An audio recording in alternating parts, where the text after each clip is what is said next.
আমার হাতে হ্যান্ডকাপ পরানো হলো, চোখ বেঁধে ফেলা হলো আর কি। গাড়িতে উঠালেন, গাড়িতে ভিতরে আমি বসলাম, উচ্চস্বরে গান ছেড়ে দেওয়া হলো, হিন্দি গান। আমাদেরকে 7 দিনের জন্য গুম করা হয় এবং এমন একটা জায়গায় রাখা হয় যে জায়গাটাকে এখন মানুষ আয়নাঘর নামে বলে আর কি। তো এই সুযোগটা কাজে লাগিয়ে খুব সুন্দরভাবে এটাকে পালিশ করা হচ্ছিল আর কি, যে আমরা পারিবারিক কারণে মাইক্রো সহ মানে গাড়ি সহ 7 দিন আত্মগোপনে চলে গেলাম, তাই না? তো এটা পুরোই মিথ্যা ছিল, এটা কোনো ব্যক্তিগত ইস্যু ছিল না, এটা একটা পরিকল্পিত গুম ইস্যু ছিল আর কি।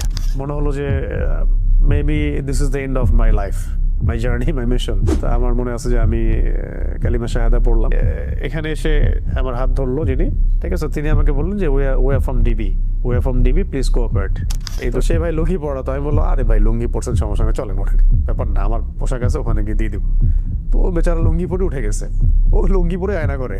যে আমাদের গাড়িটা তার মাদ্রাসার গেটের সামনে ব্রেক করলো, আর এখানে ফোন দিয়ে বলবো যে গেটটা খোলো, ফোন ডায়াল করার মধ্যেই এই 4-5 মিনিটের মধ্যেই আর কি, 2টা বা 3টা হয়তো বড় বড় এই মাইক্রো টাইপেরই হবে, হাই প্রোফাইল গাড়ি আর কি, এরকম কিছু গাড়ি দাঁড়ায় গেল এবং ওদেরকে আগে উঠাই ফেলছে গাড়ির মধ্যে।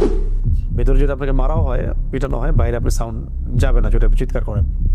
যেই খিচুড়ি আমার ওয়াইফের বাসায় খাওয়ার কথা ছিল, আল্লাহ পাক আমাকে ওই দিন সকালে মানে জুমার দিন সকালবেলা আমার সামনে যে খাবারটা আসলো সেটা ছিল খিচুড়ি। যে আমাদের লোকেশনটা ট্রেস করা হয়েছিল বাংলাদেশের একটা গোয়েন্দা সংস্থার হেডকোয়ার্টারে, যেটা আপনারা জানেন, এটা তো অনলাইনে আসছিল আর কি, এটা তো সবাই জানে কথা।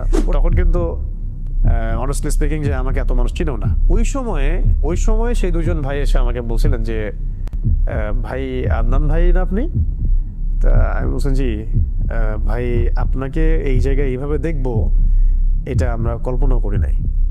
কখনো বলছে যে তুমি না শাহাদাতের ওয়াজ করো, এখন কি তোমাকে ক্রস ফায়ারে দিব, শহীদ করে দিব, মানে এরকমও কথা আসতেছিল কি। তো যারা রিমান্ড করে তাদেরকে বড় ভাই বলে সম্বোধন করা হয়, আর যারা সার্ভিস দেয় তাদেরকে ছোট ভাই বলা হয়।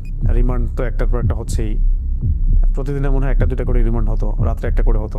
একটা রুটিন প্রোফাইল আছে তাদের, যে আমি কোনো জঙ্গি সংগঠনের সাথে আছি কিনা, আমি কোনো বৈদেশিক কোনো সংগঠনের সাথে জড়িত কিনা, কেন আমি জিহাদের কথা বলছি, কেন আমি ইকামতের দিনের কথা বলছি, কেন আমি মানে খিলাফা শব্দ ইউজ করছি, কেন শরিয়া বিধানের কথা বলছি, এই বিষয়গুলো নিয়ে ঘুরে ফিরে বেসিক্যালি আসলে কথা হচ্ছে। কেন জায়নিস্ট মুভমেন্টের এগেনস্টে কথা বলা হচ্ছে, খাস করে কেন আমি ইসরায়েলের এগেনস্টে কথা বলছি, আর এদিকে ভারতের ইন্ডিয়ার এগেনস্টে কথা বলছি।